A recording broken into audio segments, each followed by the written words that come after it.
did you see the fight that's reportedly being worked on for December 19th in Miami? Did I see the fight being worked on December 19th in Miami? Yeah. No.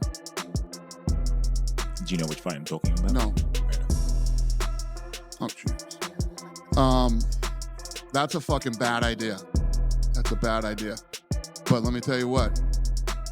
A lot of people watch that one. Will you watch it? Sure. You know what everybody's tuning in for on that one.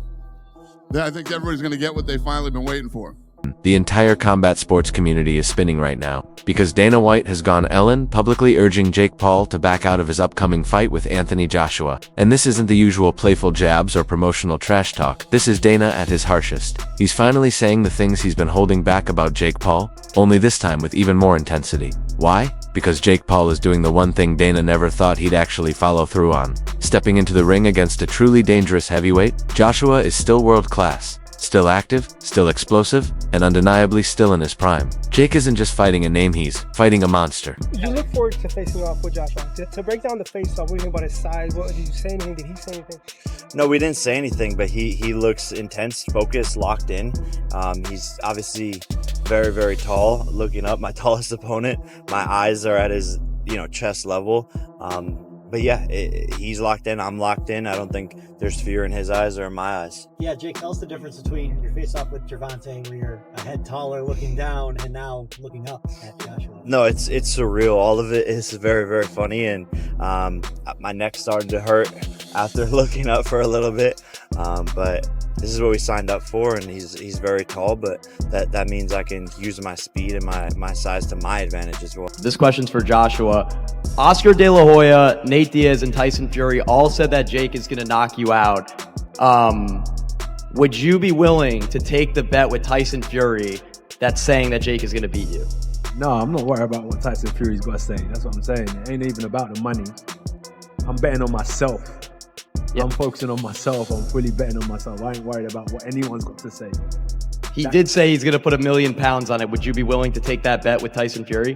Respectfully, I'm not worried about what Tyson Fury's got to say, or I'm not here for any of that betting and nonsense. I'm here to fight, and that's all it is. Once I get the job done, I'm going to collect my check, cash it, and I'm going to focus on the next one. My bet is on me doing a number on him. That's all there is to it. Yeah. And for Jake, Tyson Fury's willing to put £1 million on you to win. How does it make you feel that his brother Tommy won't even fight you for $10 million? A lot of people in this sport, believe it or not, are actually bitch made. Anthony can attest to that. That's correct. That's why we're up here on this stage, because we're both always down to run it and throw hands. Tommy's, lost. He's a lost puppy. No one watches his fights. I'm the only thing that he's got, so he should be on his knees begging for the fight. We did offer him it, and he said he wanted more time. So we tried. We've been trying. Same with KSI. These guys just don't want to step up to the plate. I'm not afraid of anyone or anything, so I'll go to the bigger challenge, a bigger fight, and do bigger things with Joshua, and that's why we're here today. There's been some talk about possibly Joshua using Jake Paul as a tune-up to fight you. What are your thoughts on that? I don't know about tune-up. I think Jake Paul knocks him out. Seriously? Yeah. Why so? What impresses you about Jake Paul? I just think Jake Paul would knock AJ out. I think AJ's a spent force, and I think Jake Paul's on the rise. And I like his new heavyweight look. A bit chubby, a bit bulky. I wanted to give a little opinion on everything I've been seeing on social media lately. Jake Paul versus Anthony Joshua. Just wanted to come in here and remind everybody that bum couldn't beat me when I basically had a broken hand. I had one hand and he still lost. Jake Paul, I'm still your daddy, and everybody weighing this fight up, don't bother, because he ain't worth a shilling. And the loss will always be there, Mr. Paul. Take it easy and have a good day. Jake Paul, Anthony Joshua, 50-50 fight. What do you make of that? Yeah, I just said in another interview, great if it is. I mean, if it is, then you've got no problem seeing it. But when AJ, I mean, decapitate's a strong word, but when he renders Jake Paul unconscious like he did to Francis Ngannou, don't then say, oh, well, it was Jake Paul. Do you know what I mean? I mean, when AJ beat Francis Ngannou, Ngannou just had a fight that could have gone either way with Tyson Fury. Then AJ poleaxed him, and everyone just said he's just an MMA fighter. Do you know what I mean? Jake Paul's not Francis Ngannou.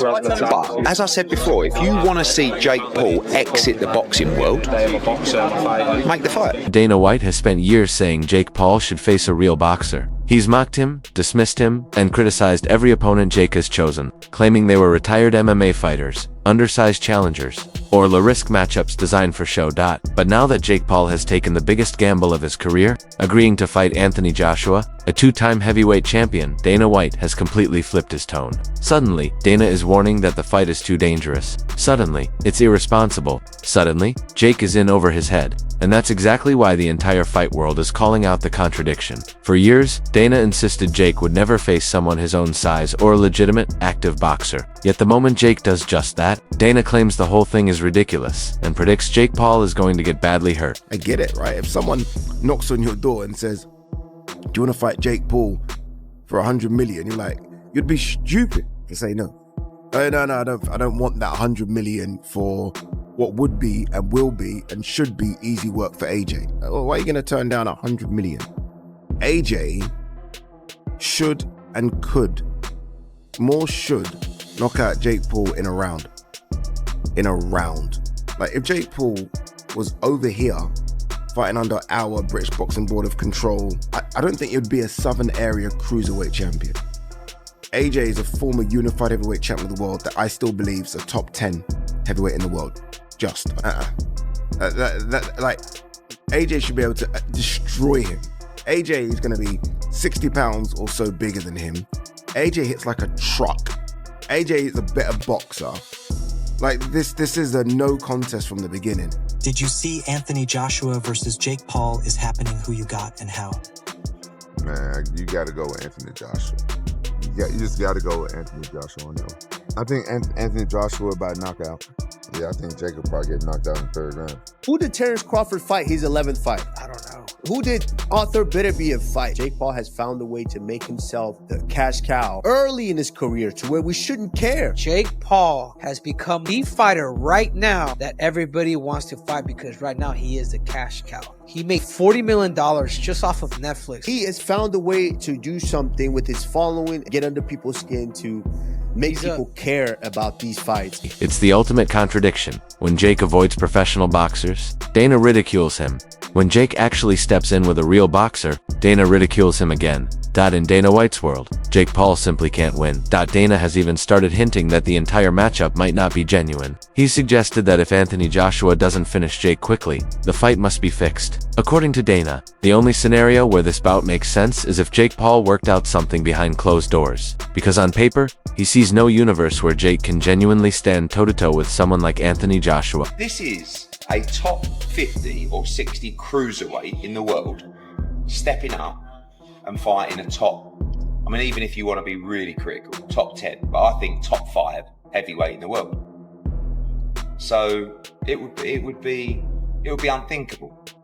I mean, both AJ and myself would need to retire from the sport if we got beat against Jake. But it ain't it.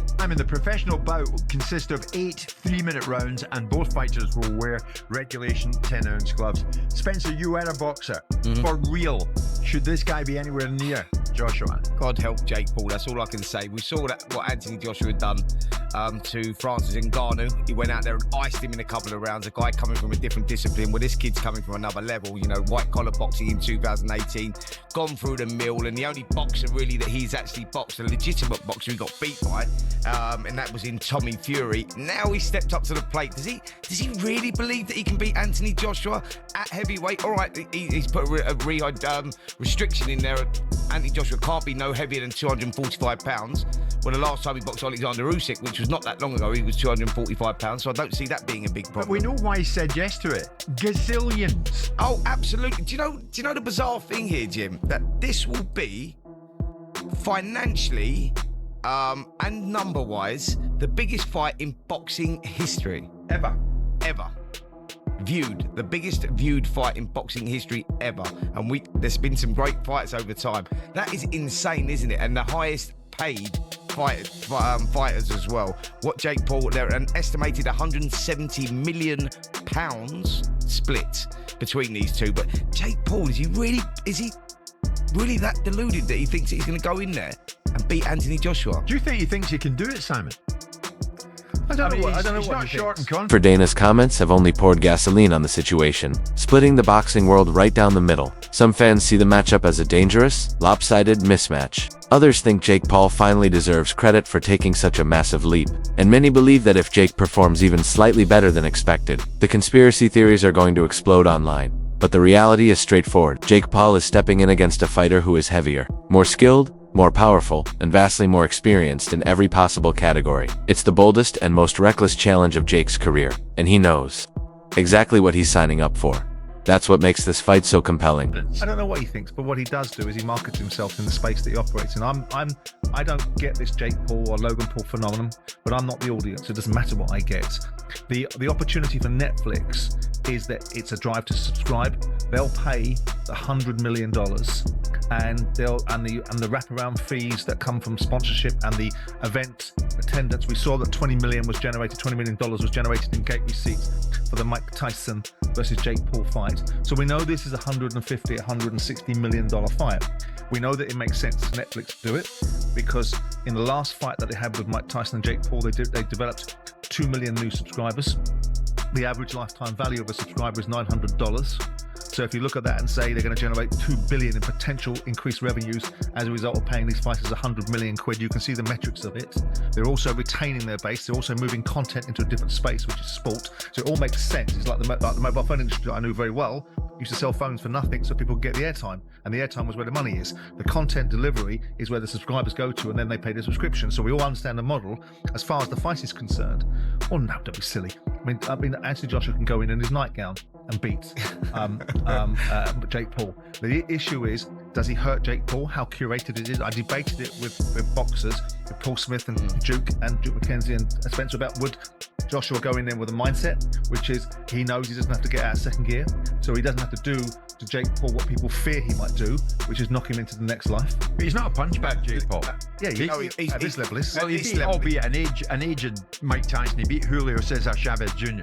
Mike Tyson, when we went out there to do that fight, and Simon gave me a lot of stick for it because I was saying Mike Tyson was actually going to put an end to this Jake Paul phenomenon that was going on. And when Mike Tyson got out the car, when we hit Texas, he climbed out the car and he could barely walk, Jim. He struggled to get up the stairs. I knew that I was in trouble for making those comments. I knew that. I sold the fight and I shouldn't have sold the fight. But this one, Anthony Joshua needs to keep his career alive. And by doing that, he has to get rid of Jake Paul very, very early. What do you say to the people who say Anthony is ruining his legacy just by taking this fight? Fans don't respect what he's done in the sport already. He's an Olympic gold medalist, two-time unified heavyweight champion of the world. I sort of sympathize with him because I feel like if he doesn't beat him quicker than he beat Francis, people are just going to write it off. I'll ask you bluntly, have there been any discussions about there's an agreement, there's a secret contract? Have any of those discussions happened regarding this fight? It's an 8-round professional fight. AJ wouldn't have taken it if that was the stance it had to be, if it was an exhibition, if it was you've got to hold him up for 8 rounds. It wouldn't suit Anthony Joshua. Anthony Joshua is going in there to knock out Jake Paul. But if I can beat Jake Paul, then excuse my French, what the fuck is Anthony Joshua going to do to Jake Paul? I think my dad said that AJ could beat him with his prick, and I completely will back that up. Even if AJ had a broken arm in there, it still wouldn't go past a minute. To be quite honest with you, and as a safety aspect,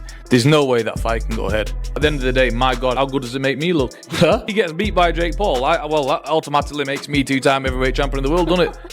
There's no proper way. I've got to laugh about it. How are we even talking about this? He got his nut boxed off by me a little over 2 years ago, and now all of a sudden he's talking about fighting Anthony Joshua. It's like, come on. Like, you can't be serious. He can't beat me. I'm not Anthony Joshua, am I? So it's just ludicrous. It really is.